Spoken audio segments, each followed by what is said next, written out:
नमस्कार। आज है 19 अप्रैल रविवार। आज शाम की सभी बड़ी विस्तारित खबरें लेकर एक बार फिर से मैं आपके सामने हाजिर हूं। तबलीगी जमात के मुखिया मौलाना साद पर दिल्ली पुलिस ने शिकंजा कसा तो मध्य प्रदेश में शिवराज सिंह चौहान के मंत्रिमंडल गठन पर पार्टी में विरोध होना शुरू हो चुका है। वहीं महाराष्ट्र के मुख्यमंत्री उद्धव ठाकरे की सीएम कुर्सी पर संकट के बादल छाए तो भारतीय जनता पार्टी महाराष्ट्र में सरकार बनाने के लिए नई चाल चलना शुरू कर चुकी है। ऐसे में क्या है पूरा मामला जानेंगे इस एक ही वीडियो के अंदर। लेकिन वीडियो शुरू करने से पहले मेरी आपसे रिक्वेस्ट है, इस वीडियो को अभी से लाइक करके हमारे चैनल को सब्सक्राइब जरूर कर लें। सब्सक्राइब के पास वाला बेल आइकन भी दबा दें। आपके द्वारा इस वीडियो किया गया एक लाइक हमारे लिए बहुत महत्वपूर्ण है, इसलिए दोस्तों कंजूसी ना करें, वीडियो को अभी से लाइक है वो जरूर कर दें। दोस्तों शुरुआत करते हैं आज की सबसे बड़ी खबर से। तबलीगी जमात का मुखिया मौलाना साद फरार चल रहा है, लेकिन अपने बिल में छुप कर वो पिछले कई दिनों से ऑडियो मैसेज भेज रहा था। अब उसने आज फिर एक ऑडियो मैसेज भेजा है, लेकिन इस बार तबलीगी जमात के लोगों को भड़काने के लिए नहीं, बल्कि जो तबलीगी जमात हिंदुस्तान के अलग अलग इलाकों के अंदर अपने अपने बिल में छुपे हुए हैं उनको इसने कहा है कि वो अपने अपने बिल से बाहर निकले और डॉक्टर से अपना इस बीमारी का इलाज करवाए। यानी कि जो छुपे हुए सभी जमाती हैं उनको इसने एक ऑडियो मैसेज भेजा है और उसमें इसने स्पष्ट कहा है कि जो जो तबलीगी जमात के लोग अपने अपने बिल में छुपे हुए हैं वो बाहर निकले और अपना ट्रीटमेंट करवा ले। लेकिन जो जमाती डॉक्टर्स के साथ, स्वास्थ्य विभाग के साथ, पुलिस वालों के साथ बदतमीजी कर रहे हैं उनके लिए इस मौलाना साद ने एक शब्द भी नहीं बोला है, लेकिन जो अपने अपने बिल में छुपे हुए हैं उनको बाहर निकालने की बात इसने जरूर कही है। यानी कि अब मौलाना साद की सारी हेकड़ी निकल चुकी है। जिस तरह से Delhi police, crime branch, CBI, ED यानी कि हिंदुस्तान की कई एजेंसियों ने मौलाना साद के काले चिट्ठे को लिख दिया है, उससे अब मौलाना साद की सारी हेकड़ी निकल चुकी है। अब वो डर चुका है, उसे पता है कि यदि सरकार और पुलिस के साथ कॉर्पोरेट नहीं किया गया, इन तबलीगी छुपे हुए तबलीगी जमातियों को बाहर नहीं निकाला गया तो इसके साथ काफी बुरा हो सकता है। ऐसे में बताया जा रहा है कि जाकिर नगर इलाके के अंदर मौलाना साद छिपा हुआ हो सकता है, लेकिन दिल्ली पुलिस अभी भी मौलाना साद को गिरफ्तार करने में कामयाब नहीं हुई है। लेकिन इस तबलीगी जमात के मुखिया मौलाना साद ने हिंदुस्तान के 4000 जमातियों को कोरोना देकर के आप खुद फरार हो चुका है, खुद अपने बिल में जाकर के छिप गया है। लेकिन अब इसके काले धन को लेकर के, इसकी पूरी प्रॉपर्टी को लेकर के जो दिल्ली पुलिस है वो कार्रवाई कर चुकी है। इंटरनेशनल कॉन्ट्रैक्ट के जरिए इसके पास 2000 करोड़ रुपए के लगभग की प्रॉपर्टी है। इसके पास आलीशान बंगला है। इसके अलावा तबलीगी जमात के नीचे 200 मीटर लंबी सुरंग भी है। इसमें मौलाना साद ने एक स्पेशल खुद का कमरा बनाया हुआ है। इस सुरंग से निकलने के लिए 2-3 अलग अलग रास्ते बनाए गए हैं। एक तबलीगी जमात में खुलता है तो 2 अलग अलग अन्य रोड पर खुलता है, सड़क पर खुलता है। ऐसे में अब इसका पूरा काला चिट्ठा है वो दिल्ली पुलिस तैयार कर चुकी है, बस इसके गिरफ्त में आने की देरी है। जब आएगी तो कन्फर्म है इसके बाहर निकलने के कोई तरीके हैं वो नहीं रहेंगे। लेकिन 4000 जमातियों को ये कोरोना देकर खुद फरार चल रहा है। जिस तरह से आज ऑडियो मैसेज इसने भेजा है उससे लग रहा है कि इसकी सारी हेकड़ी निकल चुकी है। अब ये डर रहा है, दिल्ली पुलिस इस पर शिकंजा कस चुकी है। यानी कि कुल मिलाकर के मौलाना साद के अब बुरे दिन शुरू हो चुके हैं। उल्टी गिनती मौलाना साद की शुरू हो चुकी है। इसके अलावा तबलीगी जमात जो अवैध रूप से निर्माण की हुई है, 2 मंजिला इमारत बनाने की अनुमति उस एरिए के अंदर है, 7 मंजिला इमारत तबलीगी जमात की बनाई गई है। ऐसे में बताया जा रहा है कि सरकार तबलीगी जमात पर बुलडोजर चलाने की तैयारी भी कर रही है। कुल मिलाकर के बड़ा खुलासा मौलाना साद को लेकर के हो चुका है। अगली बड़ी खबर की तरफ बढ़े तो पश्चिमी बंगाल की मुख्यमंत्री ममता बनर्जी ने 1992 में हुए एक ब्लास्ट के दोषी आतंकवादी को अगले 90 दिनों तक जेल से पैरोल पर भेज दिया है। जी हां दोस्तों, जिस तरह से केंद्र सरकार ने निर्देश दिए थे कि जिनकी 7 साल से कम सजा है उन लोगों को जो पैरोल पर भेजा जाए कुछ दिनों के लिए, ताकि कोरोना वायरस जैसी महामारी ना फैले।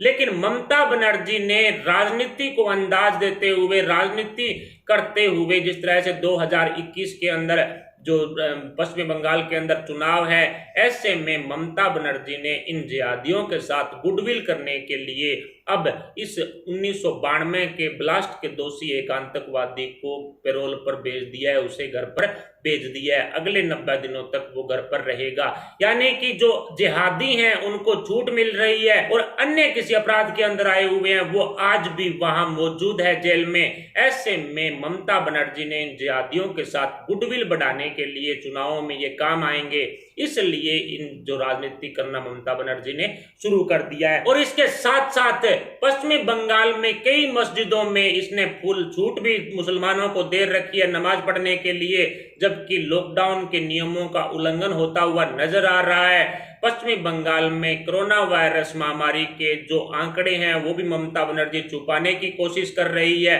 ऐसे में कहा जा सकता है कि ममता बनर्जी इस कोरोना वायरस जैसी महामारी के दौरान भी राजनीति करने से नहीं चूक रही है। अगली बड़ी खबर की तरफ बढ़े तो नरेला क्वारंटाइन सेंटर में जमातियों ने आज फिर हंगामा किया है। जी हां दोस्तों, दिल्ली के नरेला क्वारंटाइन सेंटर से बड़ी खबर जिस तरह से पहले भी आ चुकी है कि जमातियों ने कई तरह से बदसलूकियां स्वास्थ्य विभाग के कर्मचारियों के साथ की है, वहां के स्टाफ के साथ की है। आज फिर जो नरेला क्वारंटाइन सेंटर के अंदर एक जमाती बदसलूकी करते हुए सेंटर से बाहर आ गया, बाहर आकर के उसने खूब हंगामा किया, फिर उसके बाद कई सारे जमाती हैं वो एकत्रित हो गए।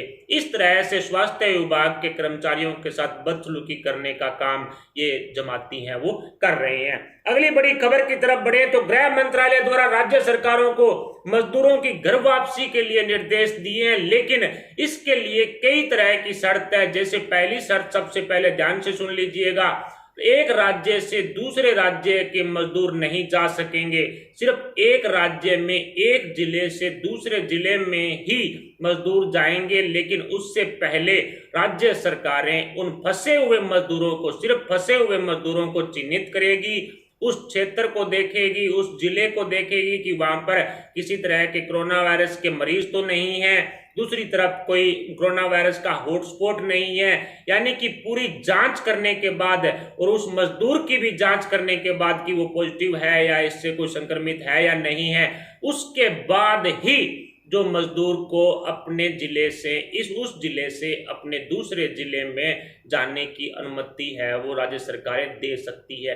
इस तरह के निर्देश राज्य सरकार ने दिए हैं, यानी कि स्पष्ट तौर पर राज्य से राज्य चेंज नहीं होगा, सिर्फ एक राज्य में एक जिले से दूसरे जिले में जा सकते हैं। जैसे राजस्थान का कोई व्यक्ति पंजाब जाना चाहे तो नहीं जा सकता, लेकिन राजस्थान के किसी जैसे हनुमानगढ़ से हैं और उसको दूसरे गंगानगर जिले के अंदर जाना है, और दोनों ही जगह जो अगर इस तरह कोरोना वायरस की जो महामारी से संबंधित किसी तरह का कोई कर्फ्यू नहीं है, लॉकडाउन के दौरान किसी तरह से कोई हॉटस्पॉट क्षेत्र नहीं बनाया गया है, तो उस क्षेत्र में जरूर जा सकते हैं, लेकिन वो राज्य सरकार की देखरेख में जाएंगे, राज्य सरकार के अधिकारी उनकी जांच करेंगे, जांच करने के बाद ही इस तरह की परमिशन है वो दी जाएगी। यानी कि कुल मिलाकर स्पष्ट है, जहां पर कोई हॉटस्पॉट ना हो, पूरी तरह जिला बंद ना किया गया हो, उसी जिलों के अंदर जो ये मजदूर हैं, जो फंसे हुए मजदूर हैं, वो अपने जो दूसरे जिले में जा सकते हैं। इस तरह की बड़ी खबर आज के अंदर सरकार के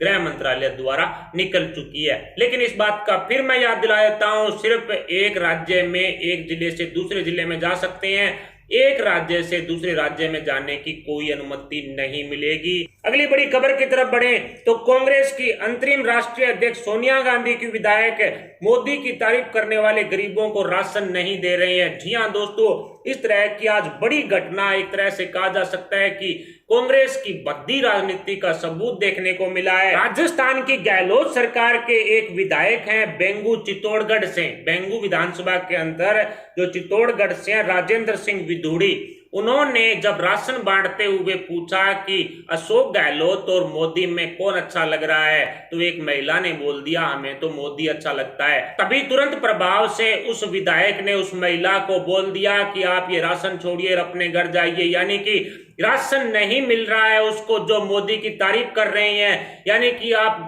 गहलोत सरकार के, कांग्रेस के गुण गाओगे तब भी आपको राशन मिल सकता है, अदरवाइज आपको कोई राशन है वो नहीं मिलने वाला है। इस तरह का संदेश राजस्थान और हिंदुस्तान की जनता को कांग्रेसी विधायकों ने देना शुरू कर दिया है। कुल मिलाकर के अशोक गहलोत की सरकार में बद्दी राजनीति करने का काम इन कांग्रेसी विधायकों ने शुरू कर दिया है। अगली बड़ी खबर की तरफ बढ़े तो मुंबई में 10 लोग हॉस्पिटल सहित लगभग 10 अस्पतालों के स्टाफ में कोरोना वायरस पॉजिटिव पाया गया है। जी हां दोस्तों, पिछले 4-5 दिनों से जिस तरह से मुंबई के जो कई हॉस्पिटल्स हैं उनके स्टाफ में जो ये कोरोना वायरस पॉजिटिव पाए गए हैं और 10 लोग हॉस्पिटल के अंदर, आज एक ही हॉस्पिटल के 21 नर्सों के अंदर ये कोरोना वायरस है वो पॉजिटिव पाया गया है। ये बड़ी दुख खबर है, लेकिन इन 21 नर्सों ने अपने आप को हॉस्टल के अंदर क्वारंटीन किया हुआ था। पहले भी इनकी जांच हुई थी, उस टाइम नेगेटिव आई थी, अब उनकी पॉजिटिव आई है। लेकिन ये बड़ी दुख खबर है कि जो डॉक्टर्स हैं, स्वास्थ्य विभाग के कर्मचारी हैं, जो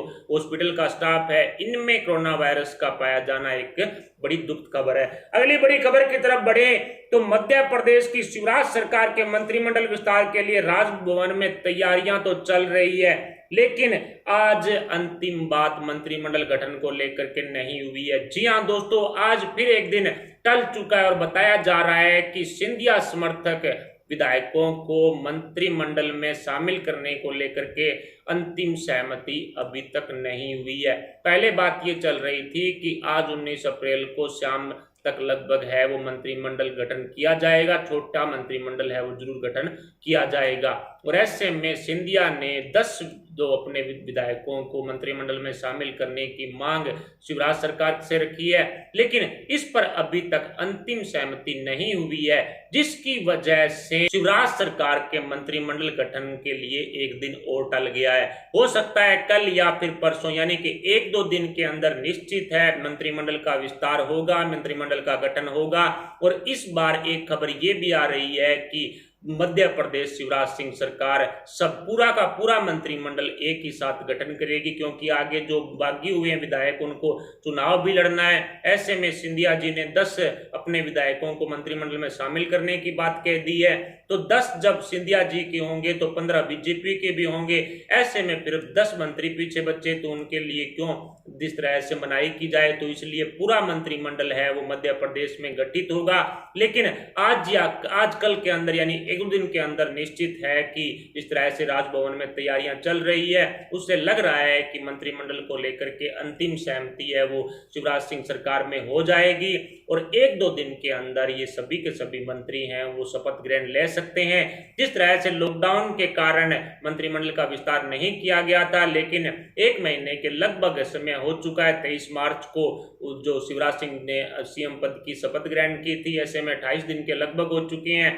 अब शिवराज सिंह सरकार ने पूर्ण रूप से अपने मंत्रिमंडल विस्तार के लिए जो अंतिम फैसला है वो ले लिया है कि 1-2 दिन के अंदर मंत्रिमंडल का गठन कर दिया जाएगा। लेकिन अभी तक बीजेपी की शिवराज सिंह सरकार के अंदर जो अंतिम मोहर है वो नहीं लगी है, पूरी सहमति अभी तक मंत्रिमंडल को लेकर के नहीं हुई है। अगली बड़ी खबर की तरफ बढ़े तो उद्धव ठाकरे के इस्तीफे को लेकर के कानूनी पेच अभी भी फंसे हुए हैं। जी हां दोस्तों, जिस तरह से 28 मई 2020 को उद्धव ठाकरे के 6 महीने पूरे होने जा रहे हैं, ऐसे में उद्धव ठाकरे की कैबिनेट ने राज्यपाल से मांग की कि राज्यपाल कोटे से उद्धव ठाकरे को अमल चिकित्सा है वो दे दी जाए।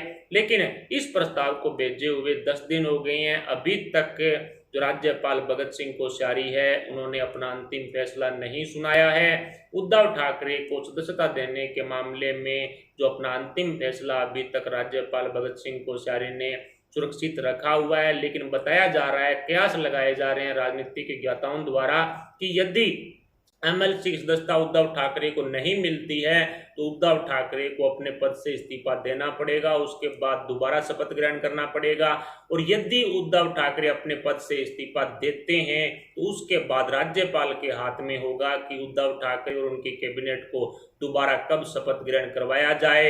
ऐसे में जो निश्चित है कि राज्यपाल भगत सिंह कोश्यारी देरी भी कर सकते हैं इस लॉकडाउन के दौरान, इस कोरोना वायरस जैसी महामारी के चलते निश्चित है कि देरी भी हो सकती है। और वहीं 28 मई के बाद में जो देरी होगी उसकी तलाश बीजेपी कर रही है, क्योंकि बीजेपी इस महाविकास अघाड़ी सत्ता के गठबंधन में बागी चल रहे विधायकों को संपर्क में आना चाहती है, उन्हें अपने साथ लेकर के एक बार फिर से बड़ा गेम खेलने की कोशिश बीजेपी कर सकती है। राजनीति के ज्ञाता बताते हैं कि शिवसेना के कई विधायकों में बगावत जारी है। इसके अलावा एनसीपी के अजित पवार के बारे में भी चर्चा चल रही है। इन पर अब बीजेपी ने गहन अध्ययन करना शुरू कर दिया है। गेम चेंजर के रूप में बीजेपी निश्चित है कि महाराष्ट्र में जब उद्धव ठाकरे इस्तीफा दे देंगे अपने पद से तो उसके बाद सरकार बनाने की कोशिश जरूर करेगी। कुल मिलाकर के उद्धव ठाकरे की सीएम कुर्सी पर संकट के बादल छाए हुए हैं और राज्यपाल भगत सिंह कोश्यारी ने अपना अंतिम फैसला अभी तक नहीं सुनाया है। अपना अंतिम फैसला अभी भी सुरक्षित है। क्या पता एमएलसी की सदस्यता उद्धव ठाकरे को दे दी जाए और क्या पता कि निश्चित है कि राज्यपाल भगत सिंह कोश्यारी एमएलसी की सदस्यता कुछ कानूनी पेच के चलते उद्धव ठाकरे को ना दे। जिस तरह से राजनीतिक संगठन से उद्धव ठाकरे संपर्क रखते हैं, खुद मुख्यमंत्री हैं और जो कला संस्कृति के अंदर निपुण हो उसी को राज्यपाल कोटे से सदस्यता दी जाती है। ऐसे में कई तरह के कानूनी पेच हैं वो जरूर फंसे हुए हैं। अगली बड़ी खबर की तरफ बढ़े तो यूपी के सीएम योगी आदित्यनाथ ने बड़ा एक्शन लेते हुए प्रवासी मजदूरों से कहा है कि 5 लाख प्रवासी मजदूरों को जो यूपी के अंदर मौजूद हैं उनको काम देने की, उनको रोजगार देने की कोशिश है वो सीएम योगी सरकार करेगी।